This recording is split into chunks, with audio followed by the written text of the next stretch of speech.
Burnout. It's real and it's not fun to go through, especially when you aren't even sure you're going through it until you realize that you've been really itchy with a B in front of it. Whoa, Steve. Whoa. Something is definitely off with you today. I don't know. I don't know. I don't know what it is. Maybe there's something you could do to add just a little bit more color to your perspective. You know what? You're right. Wow. That's much better. I feel better. This works. I like this. Wow. You know, Troy, thanks for letting me know that, because sometimes we just don't even realize we're in a burnout phase. And one of my big problems is, about burning the candle at both ends, that analogy. I like to break the candle in half and then in half and then in half. And then I've got like 8 candles and I burn them at both ends. Both ends. It's not healthy, and I would not recommend trying this at home, at work, or anywhere in your life. Okay. Right. So just take that for what it is. But if burnout sounds like something you're going through, it's a pretty serious problem. I mean, we got to have fun with it, because I'm kind of going through some burnout, and everybody does. It's a part of life.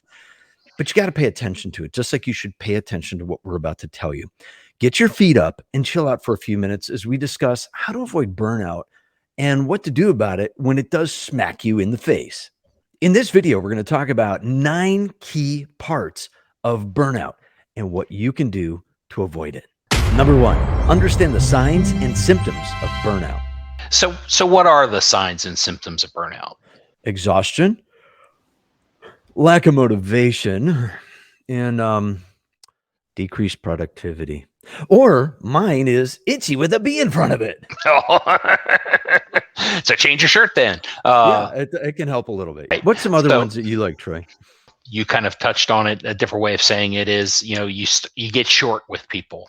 Everything seems like a challenge, right? Everything seems harder than it's supposed to be. You get overwhelmed easily. You get distracted easily, right? You look to escape. Those are the main.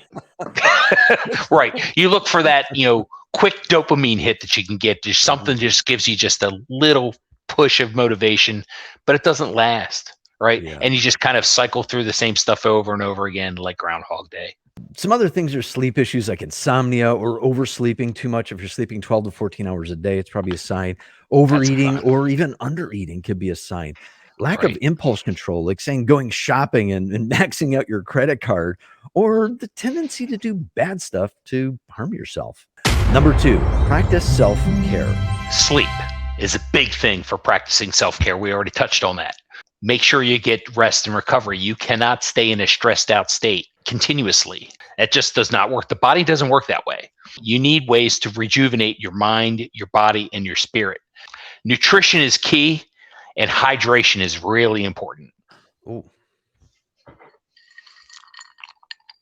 Some other things are that you want to be self-aware and practice the 8 areas of human wellness that also include physical wellness, intellectual wellness, emotional wellness, spiritual wellness, financial wellness, occupational wellness, environmental wellness, and social wellness. And I'll leave a link to the videos on those down in the description. Number 3, manage expectations. If burnout is heavy, happiness is light. And what I mean by burnout being heavy, it's not something with the gravitational problems of the earth. It's the weight that you carry on your shoulders. If you carry too much weight, eventually you're going to get squished. And when you get that off your shoulders, happiness is light. Exactly. There is a happiness formula, and happiness is really the antithesis of stress and overwhelm and burnout, right? You want happiness. You don't want to be burnt out. And there's really only 2 variables that factor into whether you're happy or burnt out. It's your reality or your perception of it and expectations. So if you are able to manage the expectations you have for yourself and that others have of you, that is a way that you can reduce your burnout and increase your happiness. And one of the ways to manage your expectations in a more realistic way is how you set your goals and how you take on your goals. We have what's called extrinsic goals and intrinsic goals. Extrinsic goals are goals that people set for you. Hey, you're going to college, you're going to become a doctor. And maybe you thought that would be a good idea in the beginning, but in reality, you didn't want to do that. Therefore, that goal, you lose your passion for it and it becomes somebody else's goal. When it's intrinsic, that means, yeah, I wanted to be a doctor, man. I wanted to be a doctor forever. I love blood, guts, broken bones, sticking through skin and all that fun stuff. You're made for it, and it's passionate, and that is going to prevent burnout. Another thing is perception. The reality is yours of what you see. I want you to imagine the number 6 on the ground at your feet. Now, somebody standing right across from you, what number did they see? The number 9. 9. So it's your perception and their perception. Is it a 6 or a 9? I'll leave a short video link in the description below on that one too, so you can see what I'm talking about. Number 4, find purpose in your work.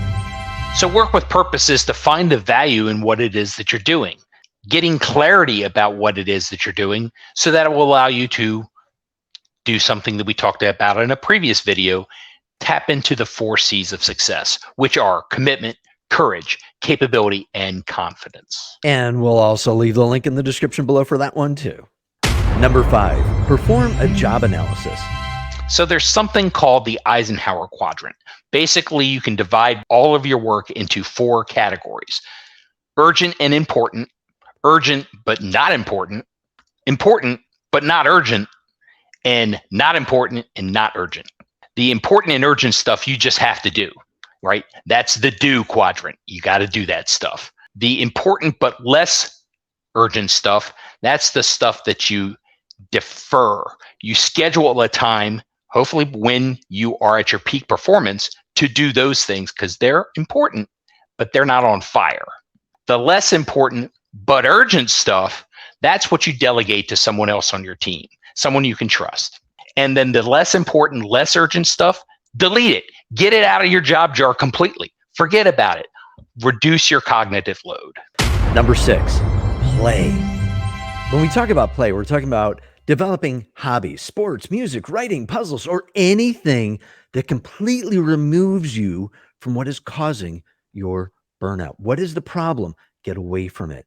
Playtime is one of those important things that you want to schedule in that second quadrant where it's important but not urgent. Make sure that you schedule some time for play, for getting yourself away from those on fire tasks so that you have the energy to tackle those. Great. So Friday, 5 o'clock at the racquetball court, right? Cool. Yeah. We got you booked. Number 7, vacation. Vacations can be very expensive, or they can actually be free.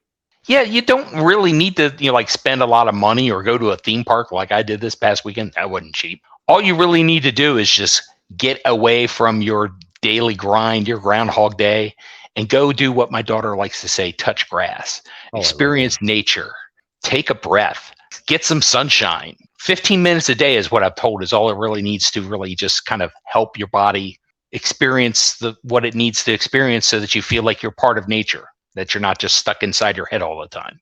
Remember, the key thing to vacation is break the routine. You don't have to spend $6,000, get on an airplane and travel 4 or 5 hours or longer. You can just go to the other side of the couch, turn off the TV, close your eyes, and imagine. Whatever you do, stop the Groundhog Day. Number 8, finding support. Don't keep going to the same old pity party. You know what this is? This is the world's smallest violin. You do not want to hear that, nor do you want to be playing it. Break the cycle. Yeah, you don't want to be hanging out with people that are just saying, oh, poor you. I know, I feel your pain. That's not helpful. You want people that can empathize with what you're going through and that can maybe help you see some different perspectives, some alternate solutions to break your mental pattern that you're stuck in and help you find a solution for your burnout that you're going through. So sympathy is when people feel sorry for you. Right. That may feel good, but that's a momentary fix. What you're looking for is empathy. When we deal with empathy, that means somebody understands what you're going through. I understand burnout. I used to work over 120 hours a week when I had my printing companies. That's a lot of hours. Do the math. 7 times 24. It's a lot. Empathy is when somebody else understands what you're going through because they've been through it themselves. So how do you ask for help or maybe even an intervention? Yeah, it goes back to recognizing on those symptoms of burnout. And when you know that you are overextended, overwhelmed, that's when you put your hand up and say, hey, can someone help me with some of these things that are in my Eisenhower quadrant, this delegate quadrant? get some of that stuff off of your mind so you can focus on doing the things that are going to get you out of that situation, out of that burnout, and moving forward. And one of the things that you want to avoid is self-medication. Number 9, avoid self-medication. Drugs, alcohol, food, anything that replaces something bad to ease the suffering is just going to lead to further suffering down the road, because whatever you do now, it's just going to cycle back and you're going to end up in that same cycle over and over and over again. Right. So avoid getting that dopamine hit from going on social media or buying a bunch of stuff online and overextending yourself on your credit cards. Don't do that. Speaking of cycles, and actually, this is a good one. Let's review what we just went through. Number 1, understand the signs and symptoms of burnout. Number 2, practice self-care. Number 3, manage your expectations. Number 4, find purpose in your work. Number 5, perform a job analysis using the Eisenhower's quadrant. I'll leave a link below on how you can get yours. Number 6, play. Number 7, vacation. Number 8, find support. And number 9, avoid self-medication. To help find something better instead of self-medication, check out this video next that can help you on a path that hopefully avoids burnout. Take care, take a breath, take a break, and go play, but not for too long. Then get back to work. We'll see you online soon.